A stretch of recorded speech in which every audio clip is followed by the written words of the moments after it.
Pessoal, bom dia, boa tarde, né?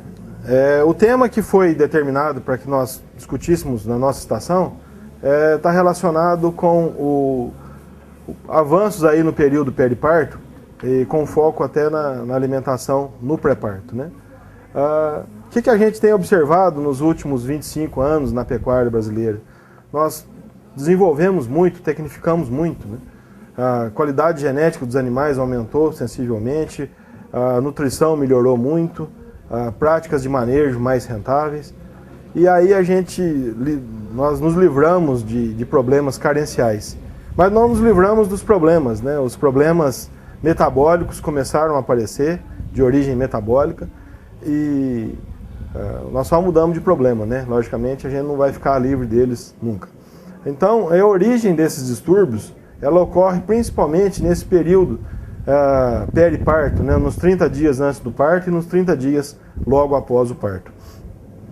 Nesse período, a gente precisa entender mais sobre as necessidades nutricionais da vaca no pré-parto, principalmente, né? Algumas práticas de manejo, mas é nesse período hoje que é o grande gargalo das grandes fazendas leiteiras brasileiras, né? O período de transição. O que acontece, né? Nós podemos imaginar aí que a vaca, quando ela emprenha, as pessoas que têm mais vivência com animais, elas até percebem isso sem avaliação do veterinário ou ultrassom, né? Elas percebem justamente porque essa vaca alisou o pelo, essa vaca abriu a garupa, essa vaca ficou mais bonita. Isso é a condição que a natureza deu para ela em virtude de ter ficado prenha, né? A assimilação de alimento fica melhor, a situação hormonal muda. E assim ela vai muito bem até o 7º mês de gestação. No 7º mês de gestação, ocorre o que a gente chama de crescimento exponencial do feto, né? 2/3 do feto ocorre nos últimos 2 meses de gestação.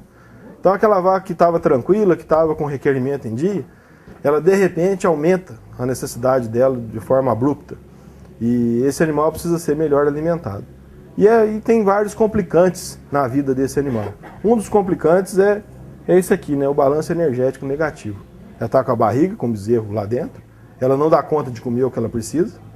E aí, mesmo se eu der a melhor nutrição do mundo para ela, feita pelo melhor nutricionista, ela nunca vai atingir o requerimento nutricional dela, né? Eu tenho feito uma brincadeira aqui com o pessoal, é igualzinho quando a gente está no cheque especial, né? Às vezes a gente precisa pagar a obturação da sogra e por aí. E o gasto naquele momento é bem maior do que a gente está realmente ganhando, né? É uma história bem triste, né? Mas é isso que acontece com a vaca no pré-parto. Mesmo se eu der para ela o melhor alimento do mundo, ela não vai atingir o que ela precisa. E aí vai acontecer isso, vai acontecer diminuição do peso.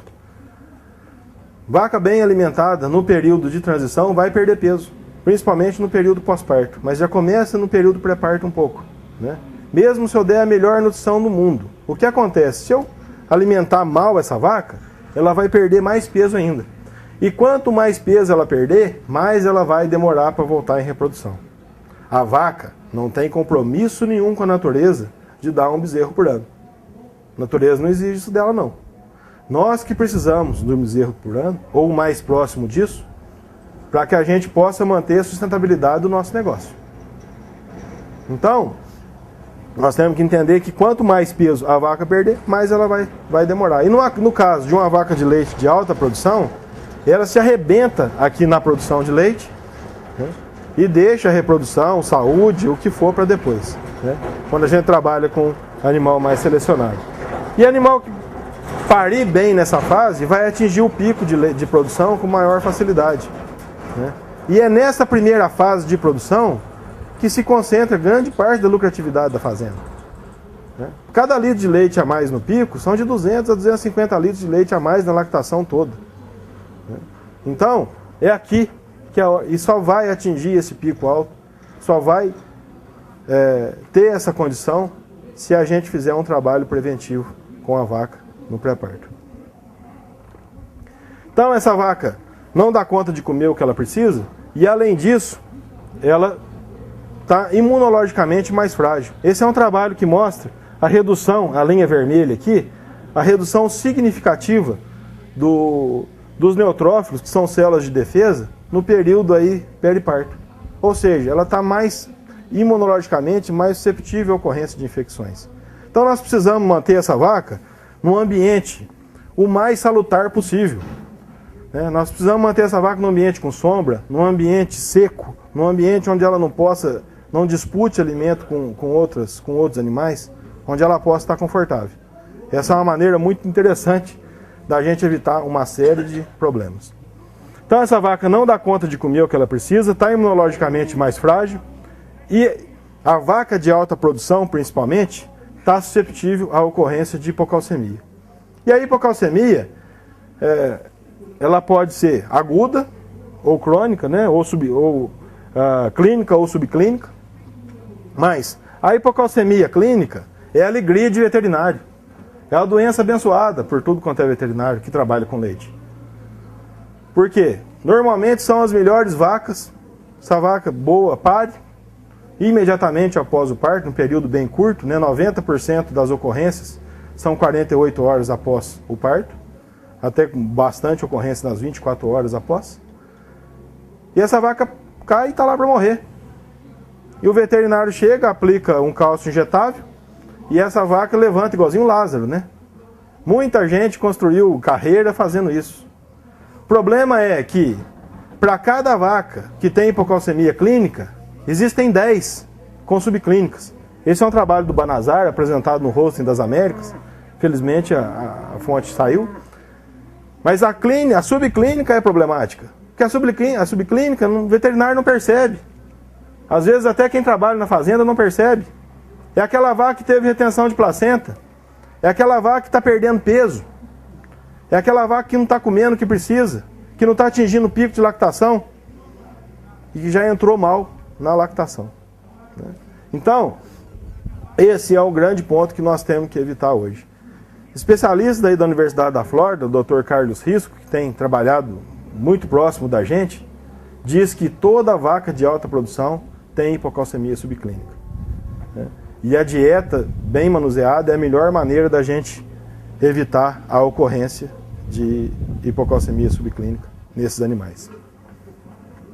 Então começa no volumoso, né? Muita gente não trata da vaca no pré-parto, porque ela não está dando leite. É um grande erro. A preparação da vaca no pré-parto vai ser determinante. Se paga. A gente fornecer alimento para essa vaca na hora que tiver, o tempo todo, né? Mas fornecer ter cuidados com a dieta dessa vaca, principalmente nos 60 dias que antecedem o parto, é extremamente interessante. E comercialmente, economicamente, extremamente interessante. Então nós temos que trabalhar com o volumoso, mesmo volumoso de qualidade, principalmente que é oferecido no pós-parto. É uma tristeza oferecer silagem de milho para a vaca no pós-parto e capim passado para a vaca no pré-parto. Né? Eu estou perdendo aquele arranque com isso. Né? E aí, como concentrado, nós trabalhamos aí como sugestão, um resultado muito positivo no balanço cátion-aniônico. Ou seja, construímos uma dieta aniônica para a vaca no pré-parto. Essa dieta aniônica vai ser fornecida aí 30 dias antes do parto. E o que ela vai acontecer? Porque a ocorrência de hipocalcemia é o seguinte, a vaca está lá tranquila. Chega no momento do parto, o nível sérico de cálcio cai muito. Pode cair ao ponto da vaca, diminuir ao ponto da vaca cair, ou então mantendo um nível muito baixo que vai ocorrer a hipocalcemia subclínica. Né? O que a dieta aniônica faz? Ela libera o cálcio que está presente no cálcio ósseo, independente da vaca estar precisando. Então, a gente observa essa situação. A gente fornece a dieta aniônica, o pH urinário cai, o nível de cálcio circulante aumenta e o nível de cálcio excretado aumenta também. Então, nós garantimos uma condição da vaca evitar a ocorrência de hipocalcemia subclínica, trabalhando com a dieta aniônica. É uma dieta que eu faço especificamente no pré-parto, fornecendo altos níveis de enxofre e cloro para a vaca aí no período pré-parto, nos 30 dias que antecedem o parto. E aí eu vou fornecer essa dieta no núcleo, né, porque não é muito palatável, né, ela não pode ser fornecida em livre acesso nem nada, vai ter que fazer uma ração. E aí vai a gente vai medir o efeito dela através da medição do pH urinário, né? Esse é um instrumento muito importante e interessante para a gente observar risco, eminência de hipocalcemia ou não. pH muito alto, problema. Nós estamos com muito cálcio na dieta, muito potássio, muito sódio. A ocorrência de hipocalcemia é muito grande. pH com dieta aniônica vai estar na casa aí de 6,2, 6,8. É a maneira que a gente tem para trabalhar com dieta aniônica no pré-parto, evitando hipocalcemia e as consequências, né? Além disso, nós podemos trabalhar com suplementação com cromo, né? Essa vaca no balanço energético negativo está com níveis muito baixos de glicose disponíveis, né? E como o cromo potencializa a ação da insulina, nós vamos ter o melhor resultado com a utilização desse nutriente. Esse trabalho mostrou maior ingestão de matéria seca e, consequentemente, maior produção de leite no pós-parto, né? E extra nutricional, né, nós temos que tomar alguns cuidados. Aplicação de antibiótico de vaca seca. Se tem um momento onde possa ser aplicado a vermífugo para a vaca, é no pré-parto, é o momento mais interessante. Aplicação de vitamina DE parenteral, principalmente no verão, por causa do calor, e a vacinação. Outros fatores aí que a gente tem que levar em conta. Água salobra, tem muito sódio. O sódio é um problema para a vaca no pré-parto, né? O desbalanço de sódio leva à ocorrência de edema, e edema leva a desconforto. Existe uma relação direta entre nível de cortisol, que é característica de estresse ou desconforto, e retenção de placenta. Nós temos uma relação direta em relação a isso. Período de utilização de dieta aniônica. Nós temos que começar a tratar a vaca 60 dias antes do parto. Mas nós podemos utilizar a dieta aniônica somente 30 dias antes do parto, né? Mas se começar a tratar a vaca 60 dias antes, já é um grande avanço. Normalmente se seca a vaca 60 dias. Né? Começa a tratar, mas a dieta aniônica só nos 30 dias. A ração para ela desaleitar. Não, isso é uma coisa. Para a gente secar, a gente faz isso. Mas depois a gente começa a tratar de novo. Mas não tem um período, senão ela começa a produzir leite novo e dá uma mídia? Não. Isso aí a gente fala depois, tá?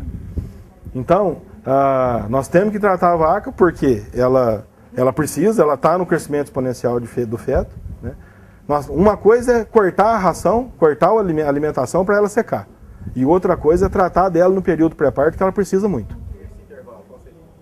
Aí depende, né? Porque nós estamos falando de dia por ano, nós temos 365 dias. Se você secar a vaca 60 dias antes, porque você emprenhou ela nos próximos 60 dias, você já paga farinha. Não dá tempo. Dá tempo. Começa a tratar 60 dias antes. Seca e já começa a tratar. Mas ela vai secar, ela... Vamos deixar as perguntas lá para o final, porque senão a gente perde aqui. Então, a água é uma situação, tomar cuidado com a água. Período de utilização, 30 dias. Começa a tratar com 60 dias antes. Uso de bicarbonato nos 30 dias antes do parto é um veneno. Mineral de livre acesso. O mineral tem que ser garantido via concentrado. Mineral de livre acesso tem sódio.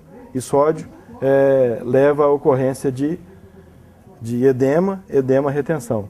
E a utilização de ionóforo no pré-parto é extremamente importante e interessante para manutenção de flora ruminal. Obrigado. O tempo deu em cima.